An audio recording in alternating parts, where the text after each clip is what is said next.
반갑습니다. 예.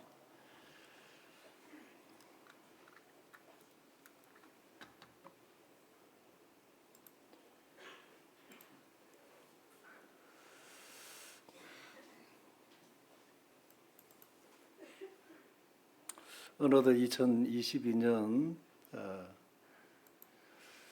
마지막 주일을 맞이했습니다.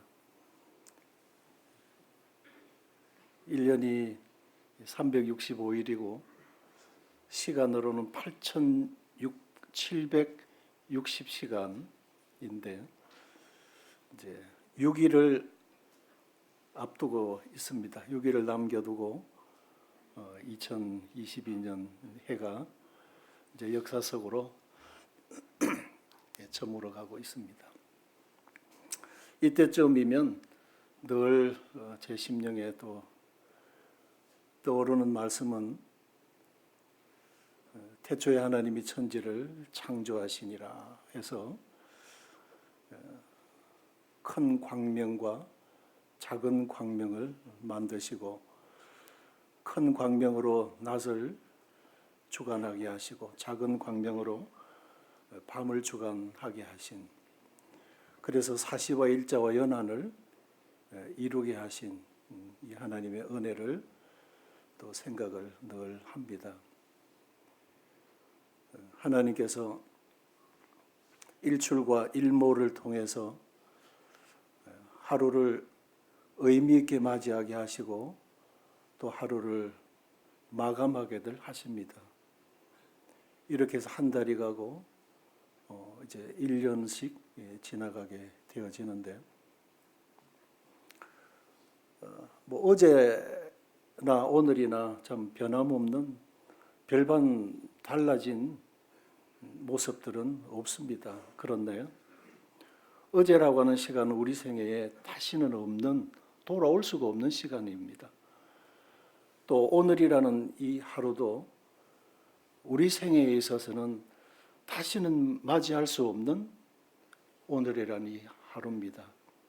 저물어 가면 이제 역사 속으로만 기록이 되어지죠. 히브리서 3장의 말씀을 보면서 오늘이라 일컫는 동안에 매일 피차 가르치고 권면하여 죄의 유혹으로 강팍해 됨을 면하라 한 말씀이 기억이 납니다. 그래서 그 말씀을 읽으면서 오늘이란 하루가 참 새롭게 제 심령에 의미 있게 다가왔고 그래서 매일 기도 드릴 때마다 오늘이라는 이 하루 허락해 주셔서 감사합니다. 그래서 매일매일 하루하루 오늘이라는 하루를 맞게 해주신 하나님 앞에 참 지금까지 감사를 드리고 있습니다. 이제 한 해를 마감하면서 우리가 한 해를 조용히 돌아보게들 하시죠.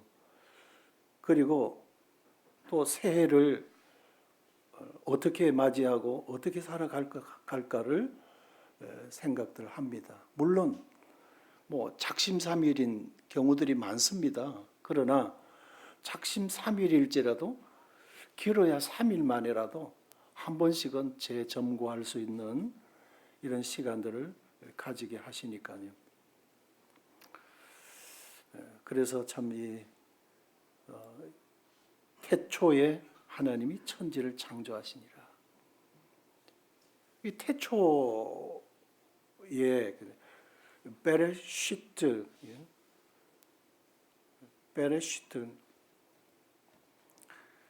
시작의 그런 의미거든요. 시작의 그런 의미입니다. 그러니까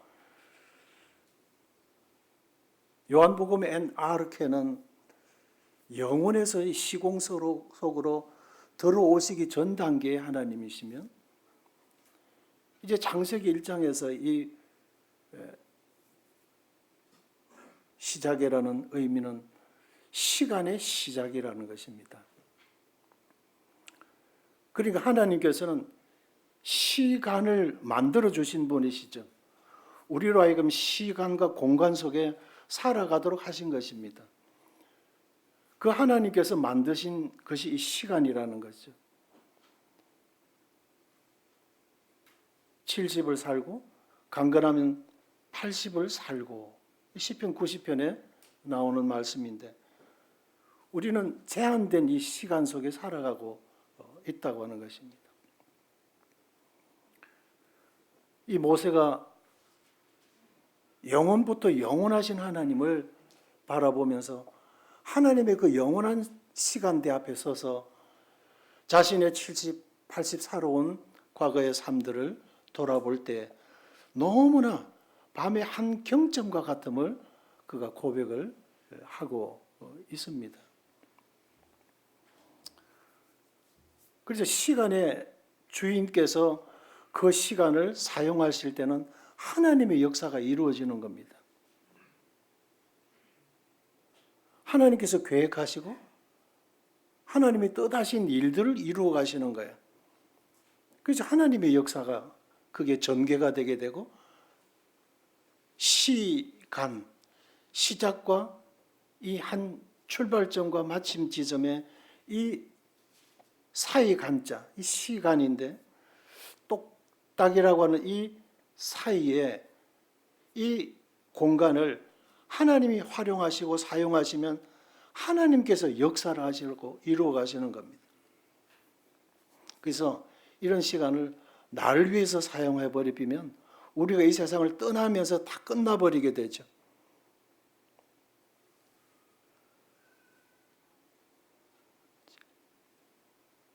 임종은 형님이 1970년 3월에 예수님을 개인의 구주로 영접하시고 74년 5월에 복음을 들고 이 울산 복음의 불무지에 발을 내디디신 겁니다.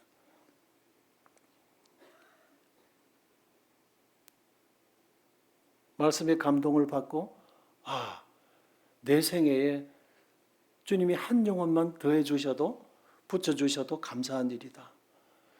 예수님께서 가나안 갈릴리 어촌 마을에 복음을 들고 가셨듯이 나도 내 생애에 가나안 어촌 마을에 가서 생명의 복음을 전해야지. 이렇게 해서 인천에서 동쪽 끝 바닷가를 찾아오신 것이 장생포 입구 양죽이라는 마을이잖아요.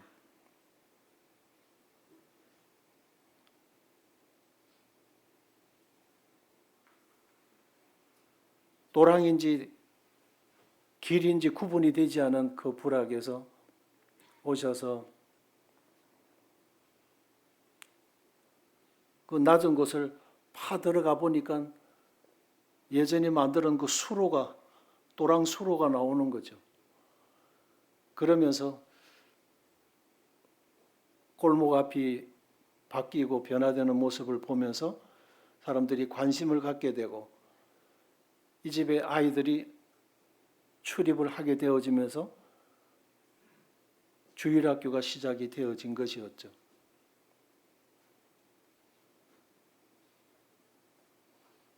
여기도 당시에 한미숙, 우광미, 우유빈, 또 뭐 김정혜,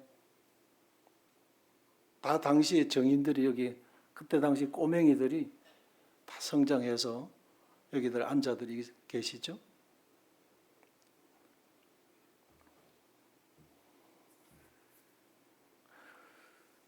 자신의 시간을 하나님의 시간대에 맡기고 주의 성령님의 인도하심 앞에 내 시간을 내려놓았을 때 오늘과 같은 이런 결과들을 하나님께서 하나님의 역사로 채워주신 것이죠. 여러 지역의 지역 모임이 세워진 것입니다. 이 놀라운 은혜고, 또 과연 그러하다고 하는 증거가 이렇게 나타난 거죠. 태초, 시작에, 그 시점에, 그 시간을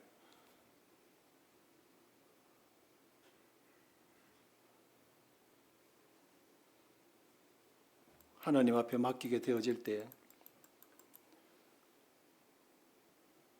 우리가 맡기게 될 때는 그 많은 가치를 발견하기 때문에 시간을 투자하는 거잖아요. 우리가 예수님을 만나게 되면 우리의 가치관이 바뀌잖아요. 거기서 우리 인격이 변화가 되어지는 것입니다. 내 인격으로 살아가는 것이 아니고 주님의 인격으로 살아가기 때문에 그 말씀에 의해서 내가 바뀌게 되고 내 삶이 바뀌게 되고 내 생애가 바뀌게 되고 사실상은 나라는 존재의 그 가치가 그 값어치가 바뀌게 되어지는 것이죠.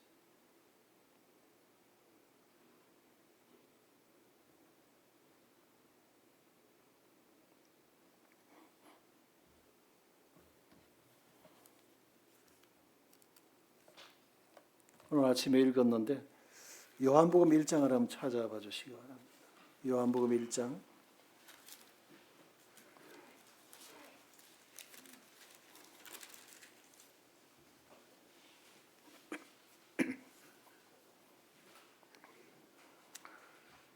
요한복음 1장에 등장하는 이 요한은 침례 요한, 세례 요한이라고도 하죠. 그가 하나님이 보내신 마지막 선지자로서 예수 그리스도를 소개하고 그 생애를 마감을 하게 되어집니다.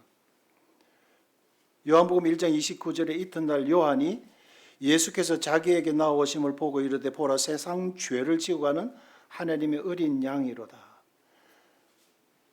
31절에 보면 나도 그를 알지 못하였으나 33절에 나도 그를 알지 못하였으나 우리 주님을 소개하기 전에는 이 침례 요한의 가치가 없었어요. 그 존재가 알려지지도 않았고 그 사람의 가치가 알려지지도 않았어요. 이 주님을 만나면서 이 세례 요한의 삶이 바뀐 것입니다. 그 가치가 바뀌어진 거예요. 우리 주님을 소개하면서 이 성경 말씀에 이 요한이 기록이 되어진 겁니다. 수천 년의 역사가 2000년이란 이 세월이 지나가고 있지만 이 성경 속에 이 사람이 등장하게 되고 이 사람이 증거한 우리 주님이 증거되게 되고 주님이 증거되면서 이 주님을 증거한 요한이 여기에 나타나게 되어지는 겁니다. 이 주님을 만나면서 그가 주님을 알지 못했다. 두 번이나 지금 언급하고 있죠. 자기도 알지 못했다고. 그런데 예수님을 보니까 하나님의 성령이 머물고 계신 거예요. 하나님의 기름 부음이 계신 거예요. 메시아라고 하는 것을 직감했습니다. 그분이 그리스도이시고 기름 부으신 분이심이 보여진 것입니다. 나도 그분을 알지 못했는데 알고 보니 이분이었다. 메시아이셨다. 이렇게 소개를 하면서 증언을 하고 있죠. 그래서 보라 세상 죄를 지어가는 하나님의 어린 양이로다. 그리고 35절에 보면 그 또 이튿날 요한이 자기 제자 중 두 사람과 함께 섰다가 예수께서 그리심을 보고 말하되 보라 하나님의 어린 양이로다. 두 제자가 그의 말을 듣고 예수를 따르거늘. 요한 자기 제자였어요. 그리고 예수님을 소개를 했습니다. 저분을 따라가라. 나는 그림자고 저분의 길을 닦아서 우리 주님이 오신 그 길을, 그 첩경을 평탄케 하는 그분의 오심을 알리고 예고하고 알리고, 그것이 자기의 일이라고 하는 것이에요. 그래서 자기는 쇠하여야 될 사람이고 그분은 흥하여야 될 분이라고 하는 것을 나타낸 것입니다. 그래서 두 제자가 그의 말을 듣고 예수를 따르거늘 예수께서 돌이켜 38절에 그 따르는 것을 보시고 물어 이르시되 무엇을 구하느냐? 이르되 랍비 어디 계시오니까? 아니 랍비를 번역하면 선생이라. 예수께서 이르시되 와서 보라. 그러므로 그들이 가서 계신 데를 보고 그날 함께 거하니 때가 10시쯤 되었더라. 요한의 말을 듣고 예수를 따르는 두 사람 중의 하나는 시몬 베드로의 형제 안드레라.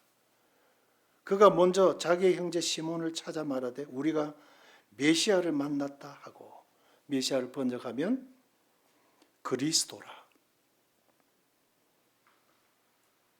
이 세례 요한이 예수님을 만난 후에 바뀌어버렸죠. 주님을 소개하는, 주님을 전파하고 주님을 알리는. 그래서 그 제자가 과연 그러한가 그분을 만났더니 맞아요. 메시아였어요. 그러니까 안드레, 그 제자 중 한 사람이 안드레였다는 거죠. 이 발견한 예수님, 가만히 자기 속에 야, 나는 메시아를 만났어 하고 혼자 웃고 말은 것이 아니죠. 형제를 찾아, 베드로를 찾아가서 내가 만난 그분이 메시아이심이 틀림없다고 소개를 했어요. 베드로가 이제 어떻게 됩니까, 나중에? 베드로도 주님을 만났죠. 그리고는 전도자로 삶이 바뀌었어요. 뒤에 가면 나다나엘이 예수님을 만납니다. 그의 삶이 바뀌어요. 주님을 증거하는 사람으로.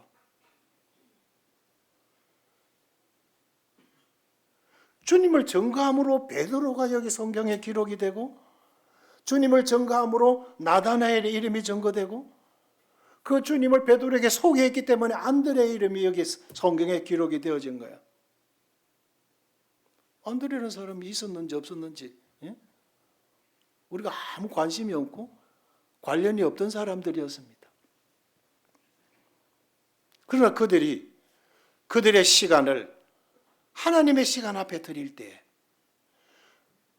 보잘것없는 그들의 생애 속에 하나님의 시간으로, 하나님의 역사로 채워주시고 바꿔주셨다고 하는 것입니다. 우리는 아무것도 아니잖아요. 그죠?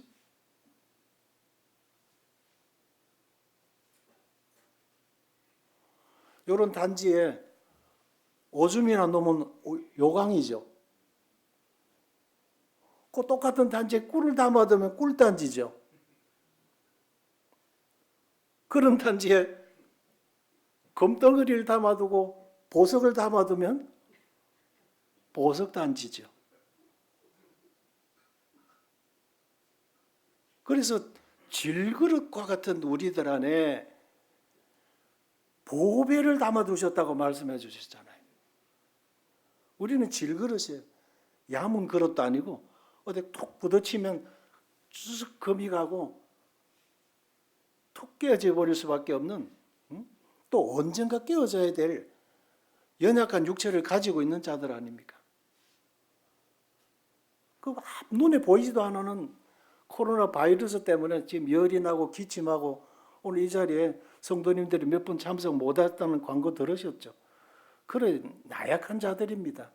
그러나 그거 두려워할 것도 없고 더 크고 위대하신 주님이 우리들 안에 계시기 때문에 감사한 것이고 그분 때문에 우리가 가치가 있는 존재들이 되어진 거예요. 어떻게 하면요? 우리 주님을 알리면, 우리 주님을 자꾸 소개하면 주님께서 우리를 더 계속 귀하게 사용해야 돼요. 왜? 그분을 내가 나가서 입만 열면 주님이 증거되니까, 하나님이 증거되니까, 입만 열면 찬송이 터지니까 하나님이 영광을 받으시죠. 그래 계속 영광을 받으셔야 되니까 우리를 건강케 하시고 우리를 사용하게 하시고 하나님 그렇게 귀히 서시는 거예요. 주님을 만나면 삶이 바뀝니다. 그렇죠? 왜 답이 시원찮아요? 그렇죠? 예. 우리가 가치 있게 사는 비결을 주님이 우리에게 가르쳐 주셨잖아요.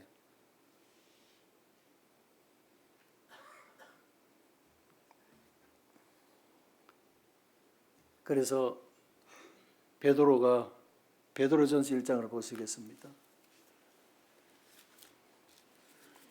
저 뒤로 넘어가시면 히브리서 지나고 베드로서가 나오죠. 베드로전서 1장에 보면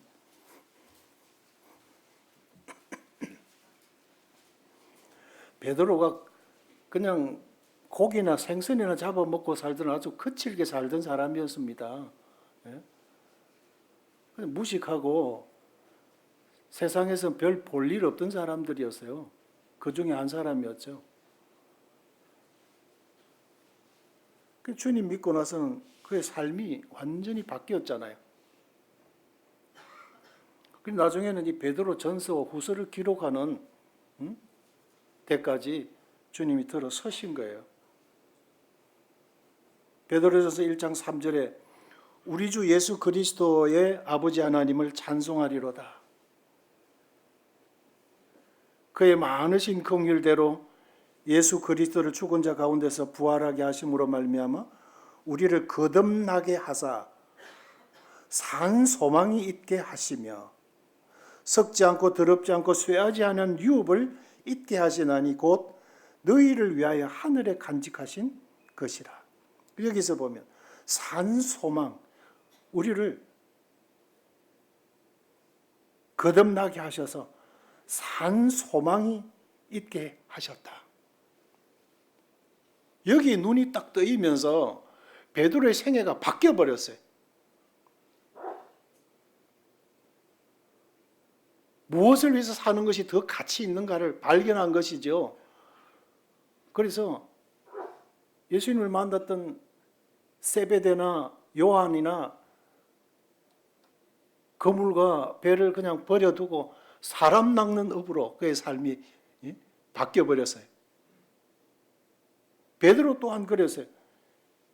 그래서 베드로서 1장을 읽으면요, 말씀은 살아있더라. 우리에게 주신 소망은 살아있는 소망이다. 하나님의 말씀은 살아있더라.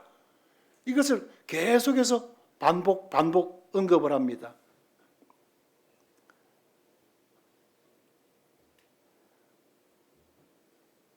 라이브리 호프, 살아있는 소망. 내 안에서 살아있는 소망. 액자 속에 있는 믿음, 소망, 사랑, 죽어 있는 것이 아니고 살아있는 소망을 주셨다는 것이죠. 매일매일 살아가는 삶이 목적이 뚜렷하고 가치가 확실하던 이런 삶이 되도록 산 소망을 주셨다는 거예요. 살아있는 소망. 우리들 하늘나라가 살아있어요? 어떤 소망을 가지고 살아가십니까?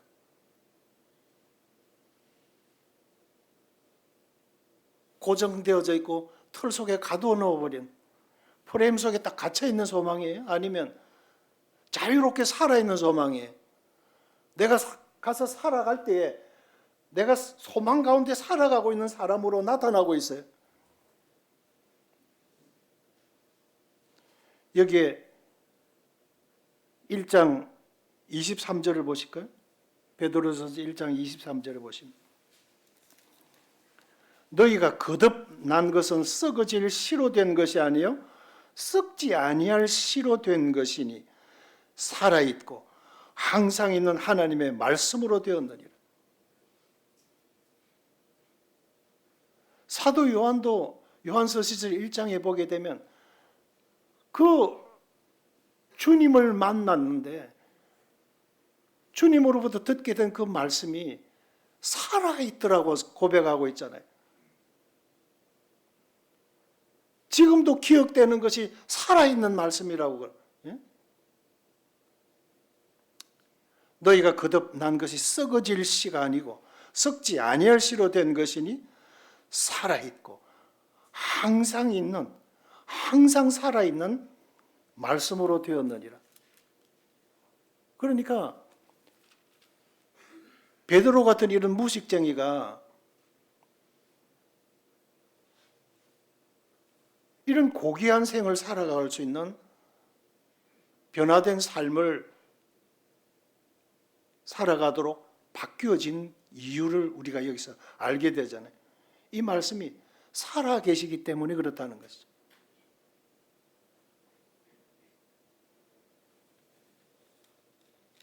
또 밑에 2장에 보시면 2장 4절에 사람에게는 버림받되었으나 하나님께는 택하심을 입은 보배로운 산돌이신 예수께 나아가 5절에 너희도 산돌같이 돌인 돌인데 살아있는 돌이 리빙스톤, 예? 살아 움직이는 돌이라는 거예요. 이 견고한 기초석이 되어져서 그 위에 하나님의 교회가 세워지는 예수 그리스도를 믿는 그 믿음이 예수 그리스도를 근거로 해서 세워져 있으면 그의 모든 삶이 살아있는 삶이라는 거죠.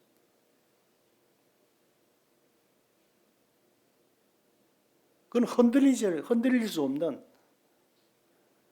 견고한 기초석이라고 하는 거예요. 그래서 너희도 산 돌같이 신령한 집으로 세워지고 예수 그리스도로 말미암아 하나님이 기쁘게 받으실 신령한 제사를 드릴 거룩한 제사장이 될지니라.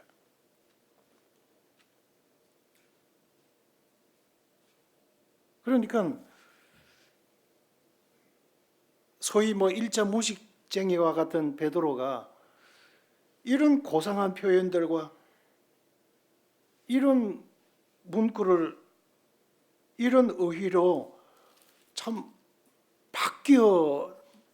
바뀌어져서 표현할 수 있는 사람으로 바뀌어졌다고 하는 거 놀라운 거예요. 이건 성령의 역사가 아니고서는 하나님의 감동하심을 따라 기록되게 하지 아니하시면은 표현해 낼 수 없는 그런 표현들로 이루어져 있는 것입니다.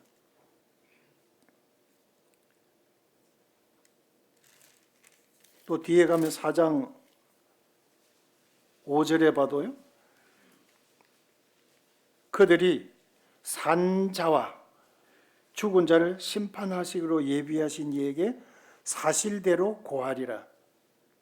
하나님은 살아계신다 하는 거죠. 그분 앞에 이실직고하게 될 날이 올 것이다. 그 하나님은 살아계신 하나님이야. 불꽃 같은 눈으로 살피고 계신 분이야 하는 거죠. 6절에 이를 위하여 죽은 자들에게도 복음이 전파가 되었으니 이는 육체로는 사람으로 심판을 받으나 영으로는 하나님을 따라 살게 하려 하십니다. 그러니까 이 말씀의 역사가 살아계신 하나님에 의해서 이루어지고 있다고 하는 것을 베드로전서를 통해서 하나님은 살아계신 하나님입니다. 그러니까 하나님께서 우리에게 주신 소망은 살아있는 소망이다. 왜? 하나님이 우리에게 주신 말씀이 살아있는 말씀이기 때문에, 살아계신 그 말씀으로 주신 생명이 그 소망을 담고 있기 때문이다. 예? 당연한 것이라는 거죠.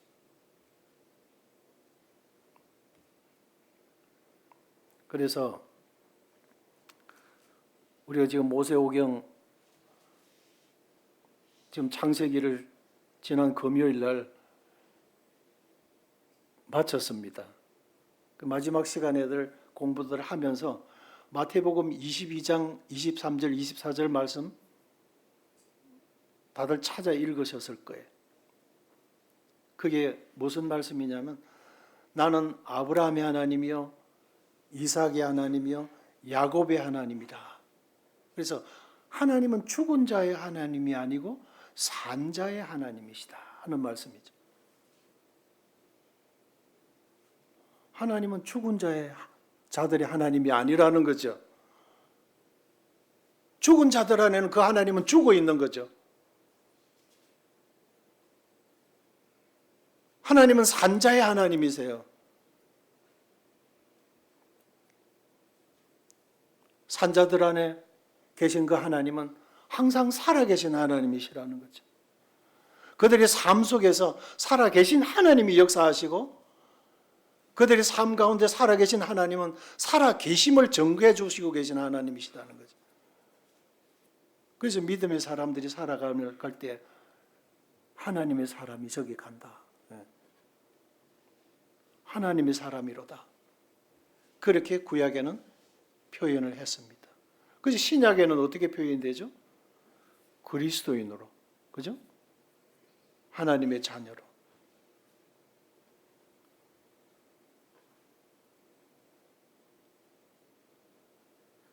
뭐 서론처럼 해서 너무 길었는데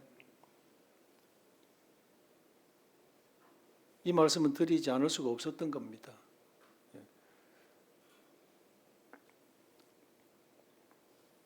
만남이 중요하죠.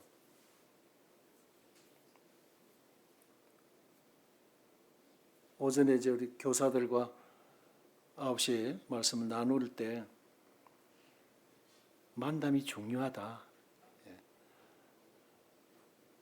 근데 잘 살펴서 만나야 된다. 왜? 생애가 바뀌니까. 누구를 만나느냐에 따라서. 그만큼 중요한 것이면 우리의 가치관, 우리의 시각에서 만나야 되겠느냐, 아니면 하나님 편에서 만나야 되겠느냐 하는 거죠. 그래서 만남은 중요합니다. 인생이 달라지니까요. 예? 우리 권혁경제님 자매님 오셨는데, 한국에서 미국으로 이민을 가면 공항에 누가 마중 나오느냐에 따라서 그 생이 달라지는 거예요. 미국에 가보니까 그렇더라고. 처음 마중 나온 분이 풀장 청소하는 분을 만나면 결국 그 일을 배우는 거예요. 미국에서 세탁업을 하는 분이 마중을 나오면 그분 안내받고 결국은 세탁업을 하시더라고.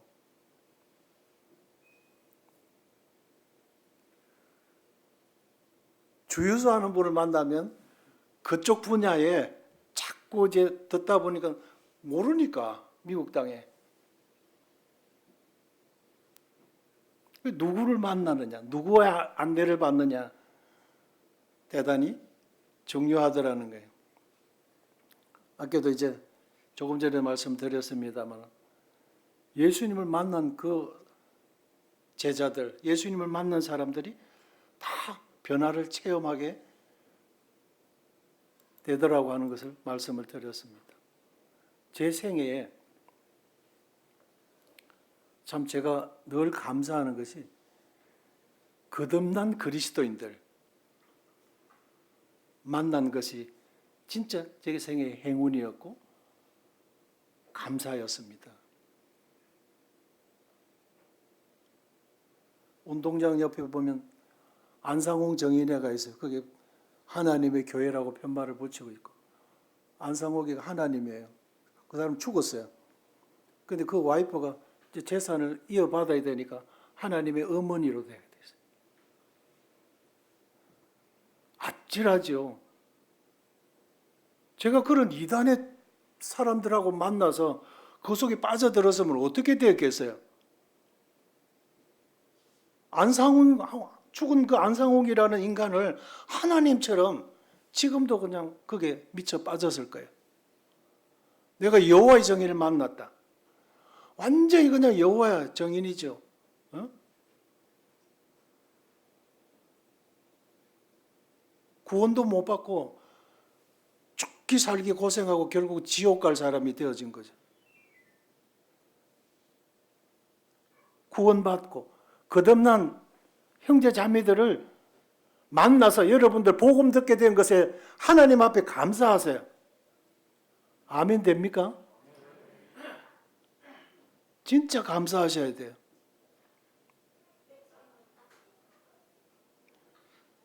또 여러분을 만나게 된 구도자들이 그 사람들이 다 복된 분들이에요.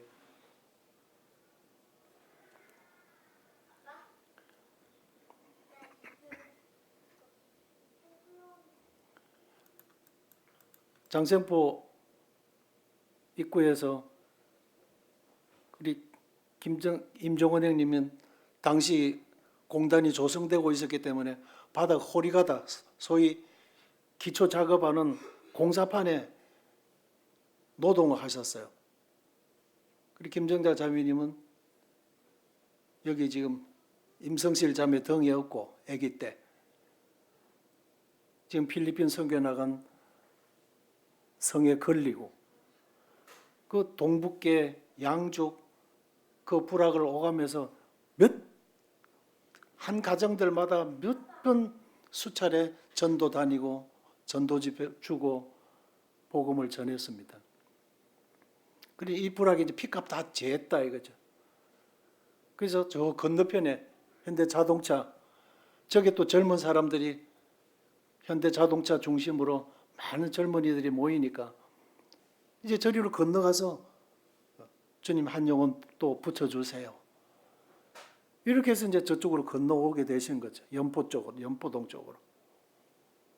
제가 현대자동차 다닐 때인데 그 주공아파트와 협약이 되어져서 직원들에게 그 아파트를 입주권을 줬어요.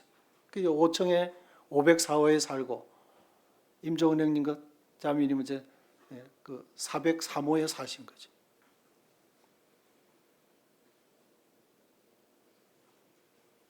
저는 그냥 악연으로 생각했습니다. 기독교에 대해서 제가 아주 실망을 가지고 떠난 상태에 부산에서 그들과 아예 관계를 끊기 위해서 철도청 다니던 걸 사표 내고, 왜냐하면 안 나가니까 계속 내 사무실에 철도 기관차 사무실로 찾아오기 때문에 그냥 그게 귀찮아가지고 완전히 절연하려고 이직을 한 것이 울산 조선소로 이직을 한 거예요.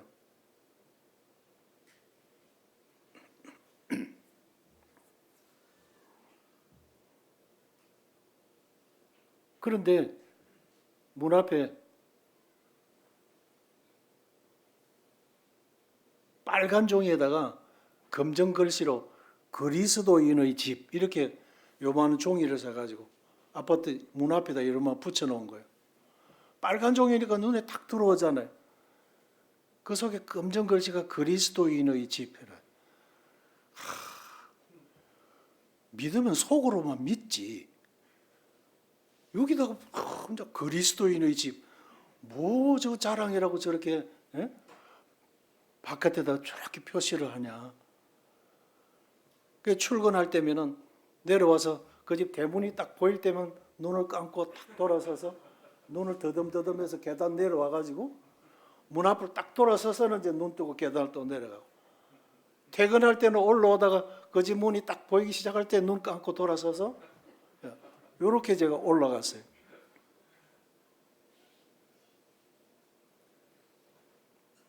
그런데 그 아파트에 동장 아주머니가 이제 뭐 전기세, 수도세, 고지서를 가지고 띵동하면서 찾아왔는데 이제 뭐 알고 보니까 그 집분인 거죠. 그렇게 해서 이제 한 번 만나고 두 번 만나면서 예전에 내가 실망했던 그런 예수쟁이들하고는 다르구나.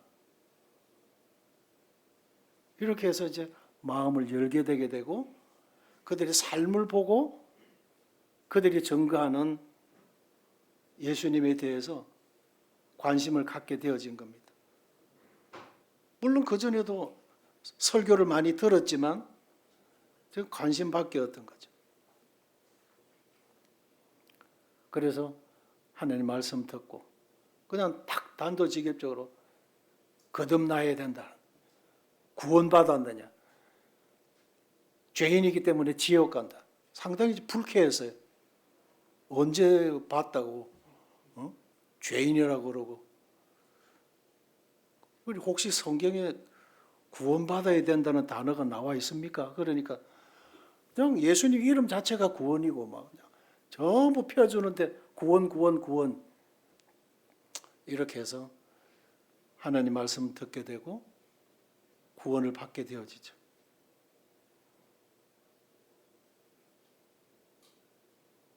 뭐 몇 가지 간략하게 요약해서 드리면은 그렇게 해서 제가 하나님을 만나게 되게 되고 전에도 이제 간간히 이제 그 창세기 4장의 말씀을 드렸기 때문에 그냥 넘어가겠습니다. 세 번째로 주님이 우선인 반려자를 만난 것에 대한 감사죠. 76년 11월 기독교 선교부 맥카피 선교사가 운영하고 있는 한국 기독교 선교부 그곳에 가서 이제 제가 이 결핵 때문에 회사에서 딱 이제 퇴출되게 되어졌어요. 그러면서 이제 한 50여 명의 아이들을 모아놓고 이제 과외 수업을 제가 했어요. 그럴 때 이제 이렇게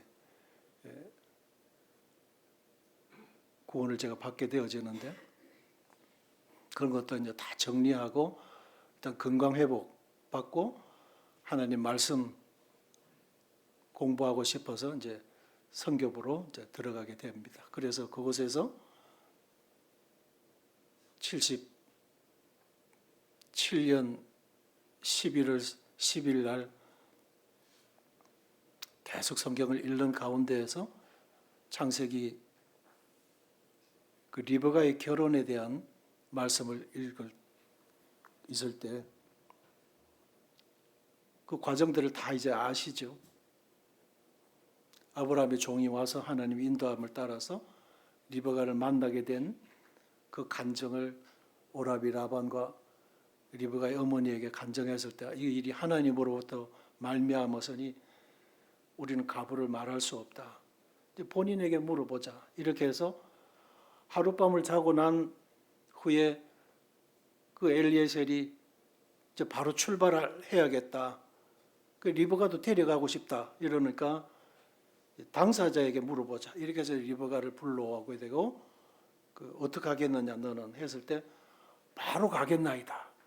이 리브가가 그냥 바로 이 생면부지에 아브라함의 종이라는 이 나설은 사람을 따라 리브가가 따라가겠다고 하는 거죠. 그래서 제가 딱 감동이 되어진 거예요.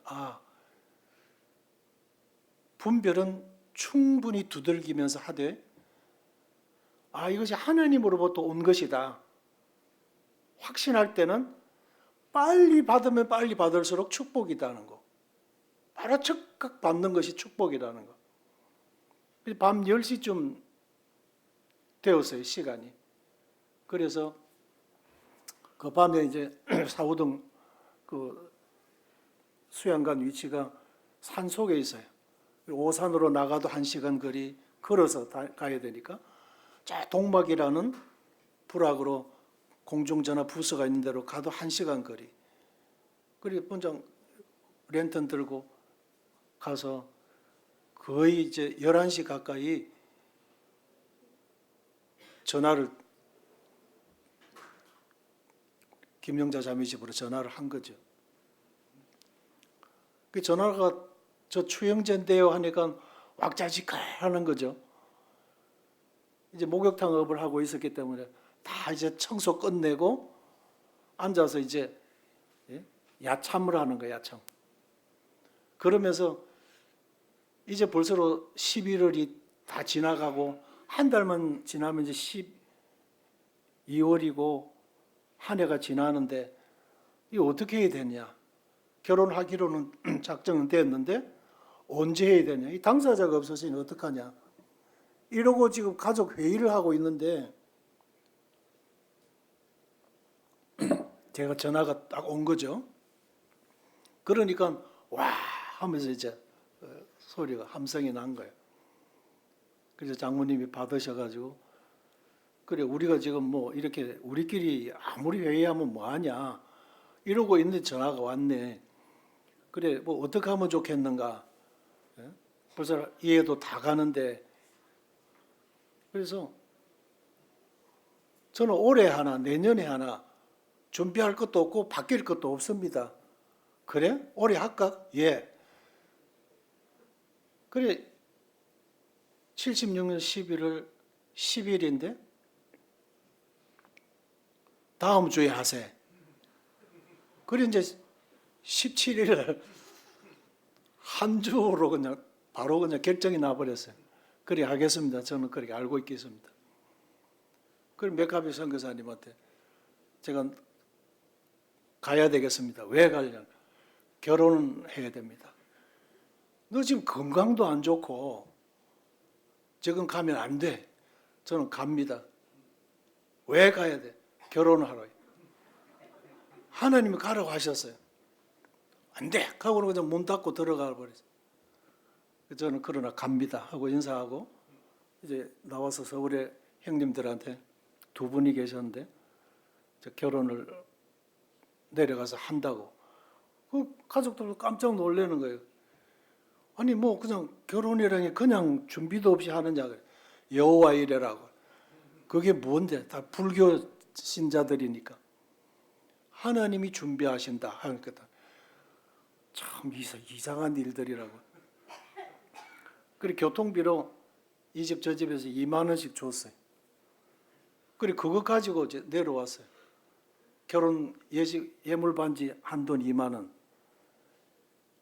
그때는 옷을 다 맞추어 입었기 때문에 투피스 양장 한감 2만 원. 그게 전부 다였어요. 4만 원. 뭐 그냥 구차한 거 형들한테 가족들한테 나 알리고 싶지 않았어요. 왜냐하면 하나님으로부터 나는 받고 싶은 것이지 어떤 혈육들한테 어떤 도움을 내가 입기를 원하지 않았었어요. 그래서 주님이 은혜 가운데 또 주님을 사랑하는 자매를 그렇게 만나게 되어진 것을 감사를 하고 있죠. 왜?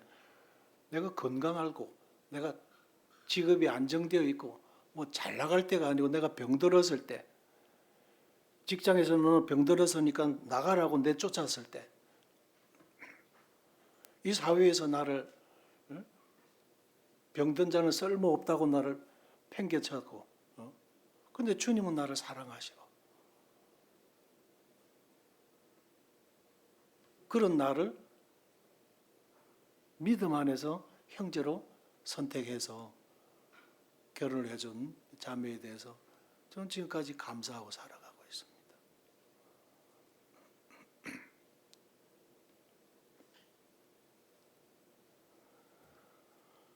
뭐 그렇게 한 데는 1년 정도 서신을 주고받으면서 계속 말씀 읽었던 것 서로 경건의 시간 가진 거 주고받고 이러면서 시편 58편 이런 말씀 속에 내 마음이 확정이 되고 확정되었으니 주님께서 이렇게 보여주시고 확정해 주시고 인도해 주신 것이 너무 뚜렷하기 때문에 그 말씀을 의지하고 말씀 앞에 순종하려 한 삶이었습니다. 그리고 지금까지 감사하게도 좀 훌륭한 우리 장로 형제님들, 집사 형제님들, 또 사랑하는 성도님들, 우리가 여러 가지 제가 연약한 부분이 많고 저희가 참 무식하고 연약한 부분들이 너무 많지만 최선을 다하고 마음을 같이 해서 주와 복음만을 위한 이 일에 함께 하신 아름다운 동력이 있었기 때문에 지금까지 우리가 주님을 영광을 위해서 이렇게 살아오게 되어진 것입니다. 뭐 그냥 짧은 거 그냥 제 안에 있는 내용들이라 그냥 두서없지만 이렇게 말씀을 드리고 마치겠습니다. 그리고 제 인생 여정에 세워주신 말씀의 기념비들이 쭉 있고요.